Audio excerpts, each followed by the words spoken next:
Hi, guys, welcome back. Today we are continuing our series, The Middle, and today I wanted to talk about letting go. That is something that's really just kind of been in the forefront for me these days. A lot of things I need to move through and kind of let go of. And the truth is, letting go can just mean so many things, and that meaning can change from person to person. Depending on what season you're in, it can change. So, I really wanted to get into that today and ask you, what are you letting go of?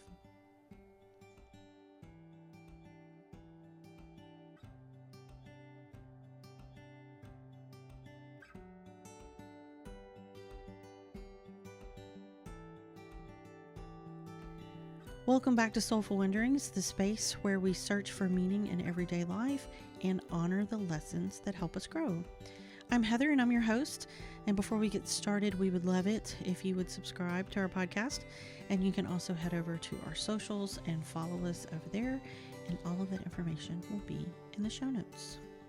So, at the time of this recording, we are seeing some actually pretty big astrological things that are happening. And I'm going to, I have full disclosure, I am not good at astrology. There's so many of those things that I just struggle to follow and understand. If you can guide me through it, I can get it. But I'm not very good at just following it and sharing that information. But I do follow a lot of people that do that themselves. And oh my goodness, there was just recently a full moon. There are retrogrades. There's just, oh my gosh, there's conjunctions of different planets. And let's just say that the energy is really high. And I'm not sure if it's that or what, but I'm going to admit that I am just salty as fuck lately. It is just, I am, my emotions are high, I guess. My fuse is short, all the things. So I got to thinking about it though, and I think it actually started a few days ago. I think it was before the full moon actually. My husband calls me, and he says, we have a little problem. And now I need you to understand there's been some shit going on with his family, illnesses, accidents, just all kinds of things, to where he even asked me one day, he goes, you think you could do the witchy thing and see if we're cursed? And between you and me, I kind of think they are, but that's another story, I guess, that we may get into another day. But there's just, suffice to say, there's some shit going on, okay? And then we've also had some weird things happening for us. Nothing horrible, just kind of little things that when he said it, I'm not gonna lie, I think my heart kind of sank a little bit. That I'm thinking, I said, what do you mean we have a problem? And it's 9:30 in the morning on a Friday. Okay, so I don't know about where you live, but here there's a lot of places that will just shut down by noon on a Friday. So I don't know. It's just not always a great time for something to go wrong. You know what I mean? So as it turns out, the back window of our SUV that he drives was broken. He sent me a picture. There were two big holes on either side of the window, and the rest did that that shatter cracked thing where it's sitting in place, but you can see all the cracks going across it, as windows do. So this is what I see in the picture. Now, where he works, there are a lot of construction vehicles and whatnot going in and out. And the truth is, my first thought was one of the trucks had something, sort of protruding off the back. You know how sometimes like a board or whatever is longer than the trailer or something. That was my first thought, was that something was hanging off one of these trucks. And when they backed up, they didn't hit the car, but they hit those windows. The other thing that seemed fairly obvious was maybe one of them, those big old tires, even, the rock popped out from under one of the tires. The thing that I found probably oddest about it was how it was on both sides. There was a hole on each side. And I was convinced that once you got into the back hatch that you were going to find a rock or something back there. By the way, he claims he didn't, but I don't know if he really looked either. And then you have people that say, well, it could have been the heat, because I don't know if you guys know, I'm in South Louisiana, and the heat down here is absolutely oppressive. And we are in, we're in July at this point. So we are starting to we haven't even hit some of the hottest points, to be quite honest. Our feel like temperatures are in the hottest points of the year are usually, well, into the hundreds, and the humidity is really high and whatnot. So it gets oppressively hot down here. So the truth is, for something to happen to a window in the heat is not out of the realm of possibility. But once again, it is 9:30 in the morning. The heat has not hit that point yet. And again, we are not at full on oppressive heat yet. So I was really just trying to process what is going on and how did this happen, because you know me, I have to know the how and the why. But at the end of the day, look, it happens. Okay. I wasn't happy about it, but it does happen. Things hit windows and they break. It was how it was handled that bothered me.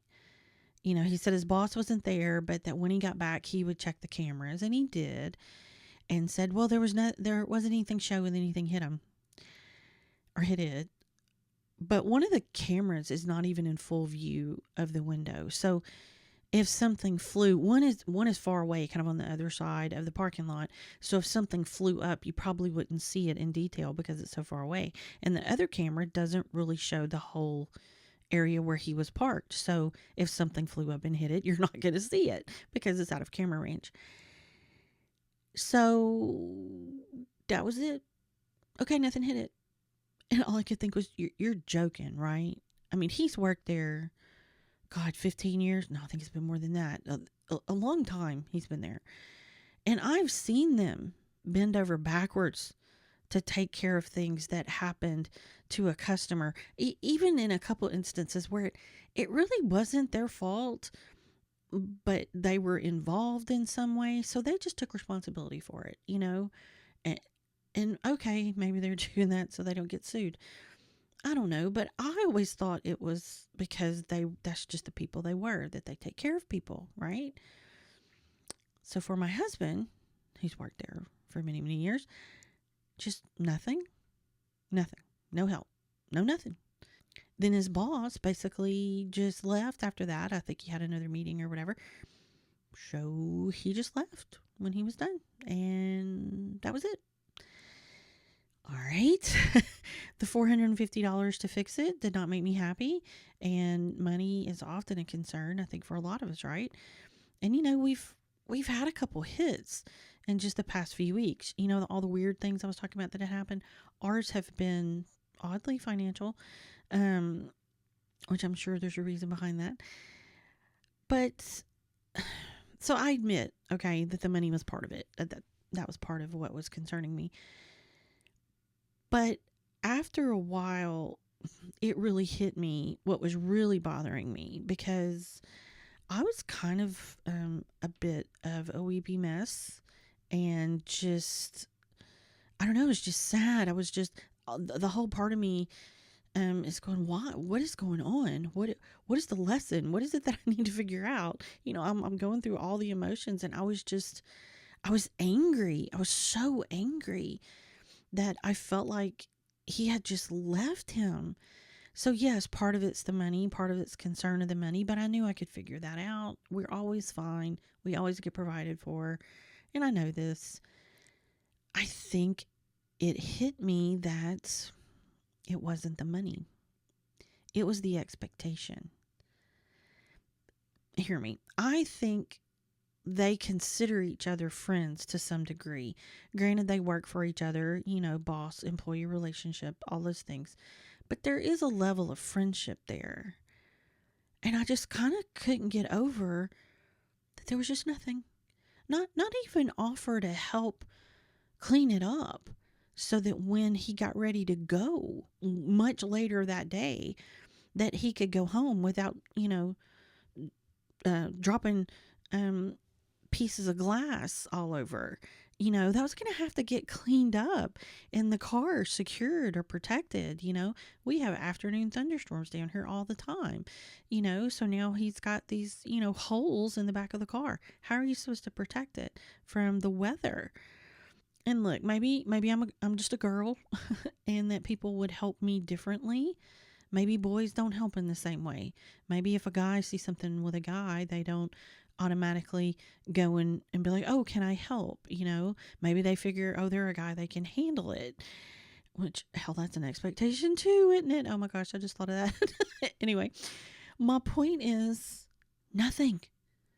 I'm not even sure he said anything. Like, did he even say, oh, dude, that sucks? Do you get what I'm saying? There's kind of this common human decency thing. Where was that? So then, since all of that happened, there have been a couple other things that have happened, more directly to me that left me feeling some kind of way as well. Simple things, really, particularly at work. Okay, for instance, why am I getting a phone call when no questions were asked, nothing was looked for, no attempts evidently were made, just my phone rings asking me, where's this thing for this customer? A call saying, you can't find it, but you don't even know the person's name that it's for. So what had happened is I had left something with coworkers that was for a customer to pick up. I had written their name on the envelope, told them where it was. Look, this person is coming tomorrow. I'm putting the envelope right here. This is the person's name. Here's their name on the envelope. I don't know. Maybe it's just me. But to me, when part of your job is to interact with customers and they say they're coming to pick something up, maybe the first thing out of your mouth should have been, oh, and what's your name? Maybe that would help with the search. Again, to me, feels like a no-brainer. Feels like it's part of the job. Truly not trying to rag on this person. I love them to death. They're actually a really, really good worker, but there are times when there are things like that are happening that, again, the first thing out of their mouth should have been, hey, yeah, what's your name? Let me go look for that. But instead, my phone rang. Hey, I'm looking for this thing. After all the information had been conveyed, all the things had been said, they did nothing on their end to gather any information. Just pick up the phone and call me. And look, I know, that's a small thing, right? It is. It's a small thing, but it was kind of growing on top of these other things. And I could feel my frustration and my anger growing. So here we are, me basically being salty and at times weepy. I was kind of getting past the weepy part though. Now I'm just salty. And at first, like I said, I labeled it that my feelings were hurt because I think that's kind of where it was with the whole thing with my husband. It hurt my feelings. But then when the work thing happened, that's when it started dawning on me. No, this is an expectation that's not being met. And so now where I am is I'm trying to process how to shift that thinking and hear me. This will be easy, y'all. I'm kind of old, kind of on the older end of the spectrum, I would say. And I've been like this kind of my whole life. So, I'm definitely in processing mode, trying to look at how I'm reacting and how I can shift that. But that will be harder to do, right? If I don't shift the core of why it bothers me. Is it conditioning? Was it an event in my life? Was it a trauma? This is when I'm using the theta healing modality. Y'all heard me talk about this, where I look at those kinds of things and I start to work to change the subconscious belief. And the truth is, I think this one is going to be a little hard to get to, because I really suspect I'm going to have to dig pretty deep to figure this one out. So while I've been kind of processing all this and looking at, asking the questions of, okay, what's really going on? What's really bothering you? Trying to really find out where that core problem is so that I can figure out how to work on it. It dawned on me that the one with the boss, with my husband, was more based on an expectation of what I would do. This is how I would react. I would try to help. I would try to make it right. Maybe that's that justice thing that comes up when you look at my personality. Maybe that's what that's about. But that is a particular type of expectation for that one. It's how I would do it. But the work thing, while it is to some degree how I would handle it in a customer service setting, it also feels a little bit like accountability. And I'm not sure I want to let go of that one. I think accountability is important, not only for growth, but just in the general treatment of others. So if you don't want to be nice and help someone, I mean that's one thing. That's a choice you make, obviously, and okay, that's fair. But doing your job is kind of another. So where I am at this point is I think I want to work on how I react when it happens. I want to make sure I handle myself in a way that's positive, that's communicative and healing, no matter what the disappointing expectation result is or was. Yeah. So that's kind of that's kind of where I've landed at this point, is that and hopefully working on the reaction will, some of the other things will sort of fall into place as to how I feel about that and how that works out. But then another thought came to me. This goes to my control issues a bit as well, doesn't it? Look, I know I'm not the only one with control issues. Come on, show of hands. Put them up high and proud. Y'all know control's a big one for me. I want to know the outcome. I don't want to be surprised, especially if it's going to be something bad. So if I control the situation, then nothing bad can happen, right? Yeah, right. But at the very least, I think for me, if I know it's coming, then I can be more prepared, sort of head it off at the pass or whatever. But how realistic is that? I mean, really, how often are we really going to be able to do that? Plus, doesn't it interfere with things happening? Okay, hear me out.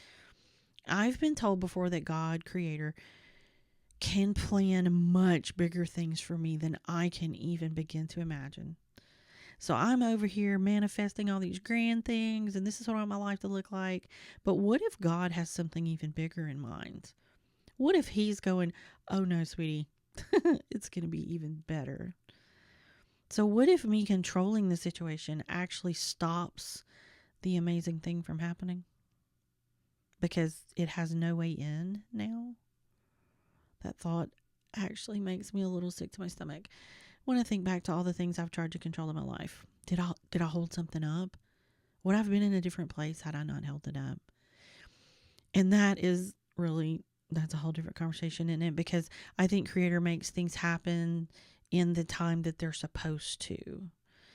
So I don't know that I really stopped anything, but maybe blocking it showed Him that I wasn't ready. Maybe it was time to wait. Again, I think that's a super deep thing that's not part of the conversation that we're having today, but it still made me think that it goes back to the control thing and the expectation thing.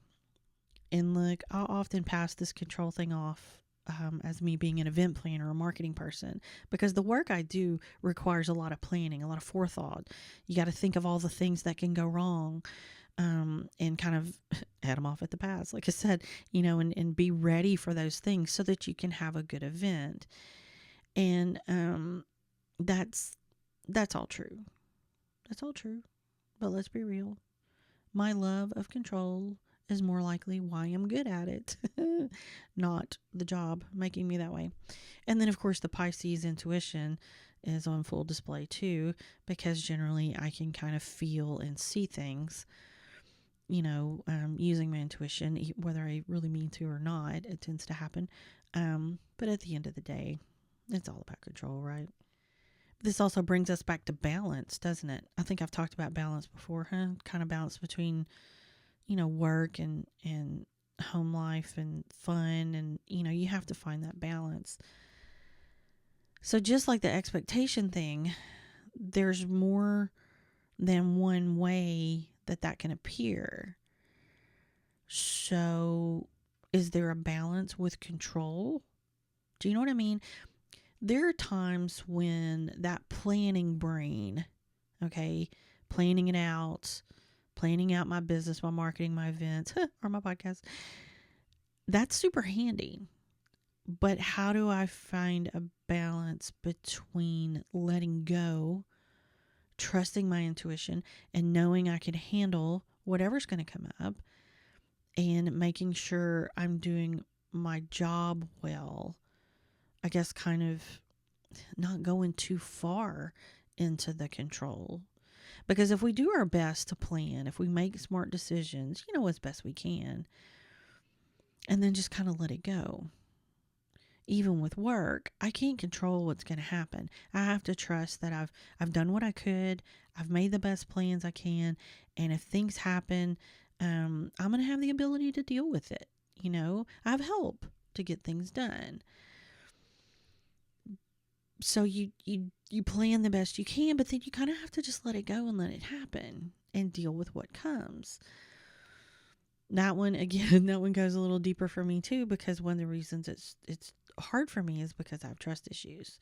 But again, that's something that, looking at the core belief of why, working on changing it and working on, I really feel like I'm going back to that place of, let's start with how I'm reacting to it in the moment. I think that is an important piece of this, because like I said, there may be some things that I want to let go of. I want to let go of my expectation of that, but there may be others that, that may be a valid expectation. So maybe I don't necessarily want to let it go, but maybe I just rethink how I handle it. So I think, as we all know, sometimes letting go means losing something. I think we've talked about this a little bit before, especially in the grief episode. But this could be the loss of a person, a job, a relationship. There's so many things that could bring loss in our lives. And I think all too often we try to push it to the side and we just sort of move through it without really processing it. If I don't think about it, if I just kind of push it over here or push it down, then I don't have to worry about it. I'm just basically going to ignore it and kind of hope it goes away. Or there's the other side. We may find ourselves stuck. We don't move on. Sometimes that's a choice of not trying to, or sometimes we're trying, but we're not really getting anywhere. I find that's generally because we don't want to let go. Something's really painful. Something you're really going to miss. It's hard to let go of that. It's very human to not want to let go of it. And then there's the comfort zone part of that. Those are really hard to let go of. You may be trying to let go of a job because you really loved it. You loved the people. You loved what you did. You loved all the things. Maybe you worked short days and you were able to get off early and go pick up your kids, or whatever it is. All the things that you liked about it. And it was comfortable. You knew the job, you knew the people, the routine, the paycheck. But maybe it had come to a point where it wasn't a good fit. Maybe it was toxic. Maybe it was just time to move on and grow and have a promotion somewhere else. So even though we know all those things, it can be hard to let go and to move on. And, that kind of fits with things like relationships as well. The comfort zone, even if it's bad, it's what you know. And sometimes letting go of that, even knowing that the thing on the other side is supposed to be better, at least on paper, it looks better. It's a promotion. It's all the things. But you don't know that. So it's very hard to let go of those things. And how often does that loss lead right into losing your identity? I know I'm like this. My hand is high in the air that I'm like this. Your job becomes part of you, and a change or a loss can start to make you kind of question who you are, right? In a relationship, you suddenly are alone, or maybe you're suddenly a single parent. And again, that leads you to questioning, okay, who am I really now? For me, that identity is very purpose driven. I've been a marketing professional and a creative for so long that that's really what I relate to. That's what I see myself as. I'm a mom and a wife and all those things, but I'm also, okay, well, who are you? Well, I'm a marketing professional. I'm a creative. I'm a photographer. I identify with all those things. And now I'm identifying even further as a healer, as an intuitive. That creative side is coming forward so much more. The writing side is coming forward so much more. So I'm feeling like there are things about the old me that I'm having to let go of. Those parts that no longer serve me as I move forward to this next new thing. Okay, maybe a quick side note. When people say it no longer serves, do you know what that means? I remember when I first heard it, I had to kind of think about that for a minute. What do you mean it no longer serves? I guess I just never heard it worded that way. And maybe, I don't know, maybe that's just a me thing. Maybe other people understand it immediately, exactly what that means. But reflection helped me see that, and reflection helps me continue to see that now. Basically, I'm looking at a situation, maybe it's with a job, and I see how it no longer fits my life or my purpose. Okay, well, that no longer serves me in a good way. My ability to organize and plan and things like that serves me well in the job that I do. That serves me well when I'm planning my marketing and things like that for this side business that I'm running. But there may be things about my job, let's say my schedule or something like that makes things difficult. So maybe it no longer serves me. That's what that means. Maybe you have a friendship that before was really great, but maybe as you change, that person is just not as supportive as they've been before. So there may be things about that relationship that just no longer serve your life. Maybe that means that person was in your life for a season and maybe you're not as good of friends anymore in the future, or maybe just what you talk about changes, So that's what we mean when we talk about it no longer serves. There are things in your life that serve you well and others that don't. And sometimes you have to move on from those that don't. Anyway, I digress, I guess. But that's what we're really talking about, isn't it? Letting go of what no longer serves, what no longer fits, what makes us sad or angry. Those things don't serve us well. So maybe they need to go, or they need to change somehow. And we've talked about grief in a previous episode, and this kind of goes right along with that thought process. When we let go, at times that creates a feeling of mourning and grief as we let go. Other times, letting go may be more of a change in thoughts or reaction. But any change can create a sense of mourning. Letting go of the comfort zone is a big one. And we find ourselves kind of being pulled back there over and over. Even if we've done some deep healing, we can find ourselves pulling back to that comfort zone. And just so you know, that's normal, right? For example, you may have to gradually change the habit, or you may find yourself just sort of recognizing, hey, I'm not reacting the same way I did before, or I got past that anger faster, or something like that. That's what I mean by change and growth often isn't a once and done. It tends to be this kind of continuous thing and a layered thing. So I guess I may say that a lot too, but that's very normal that you don't just go, oh, it's healed and it's gone. That's not always the way that works. Okay, so what are we saying here? Letting go isn't about losing something. I think it's about releasing our grip on the thing we thought had to happen. Sometimes letting go looks a lot like surrender. And I don't mean giving up. I mean kind of releasing that illusion that we can control people and outcomes or even timing. Because the only thing we can truly have control over is ourselves. And that's our choices and our reactions and then how we move forward.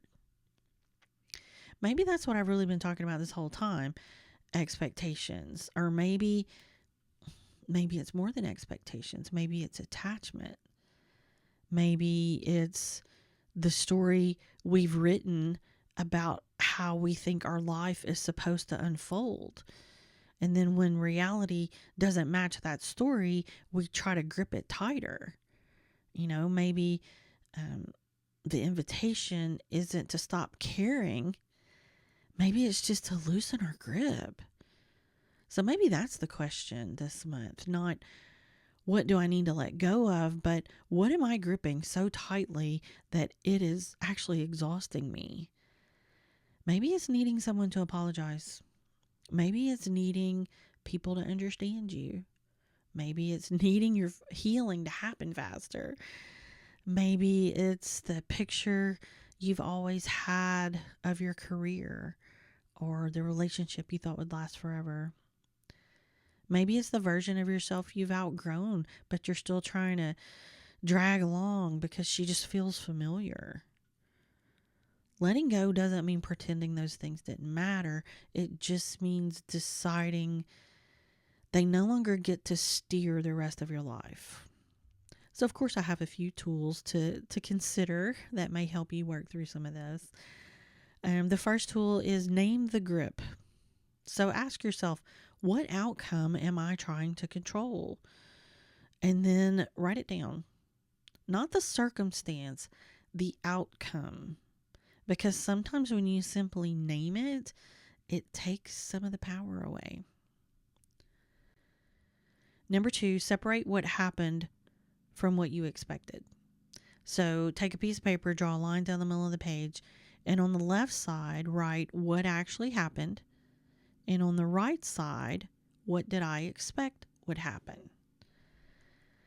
Sometimes the pain isn't in the reality. Sometimes it's in the gap between reality and expectation. Number 3, ask one honest question. Instead of asking, why is this happening? Try asking, what is this trying to teach me? Or, who am I becoming because of this? Because that shift can take you from victim to participant. Very important transition there. And tool number 4, practice one tiny release. This one's hard for me because I think I want things to happen in a big way. But ask yourself, what is one thing I could loosen my grip on this week? Not forever, just for this week. Maybe that's stop checking the email. Stop replaying the conversation. Stop trying to convince someone. Stop carrying responsibility that isn't yours. Small releases have a way of changing us way more than we expected. So here's what I keep realizing. Letting go isn't a single decision. It's something we have to practice. Sometimes that's every day. Sometimes it's every hour. We loosen our grip and then we find ourselves holding on again. And that's okay, because healing isn't measured by whether you never struggle again. It's really more measured by how quickly you notice you've picked the weight up again. Maybe that's what living in the middle really is, that you're not finally sort of arriving at this place where nothing hurts anymore, but you're becoming someone who trusts themselves enough to keep opening their hands, to trust that what's meant for you can still find you even when you loosen your grip, to believe that whatever comes next, you'll meet it one day at a time. Thank you so much for spending time with me today. If this episode resonated with you, I would love for you to share it with someone who might need it. And if you're enjoying the middle series, be sure to subscribe so you don't miss our conversation next month. And if you're finding yourself in the middle of your own letting go, and that could be a relationship, career, grief, or maybe you are becoming someone new, You don't have to figure all that out alone, right? This is actually the stuff I love doing, this kind of work. And if you'd like somebody to walk alongside you for a while, I'd love to help. Until next time, stay curious, stay kind to yourself, and remember that even here in the middle, you're still becoming. Because letting go isn't something we do once. It's something we practice over and over again as we grow. And that's why it belongs here in the middle.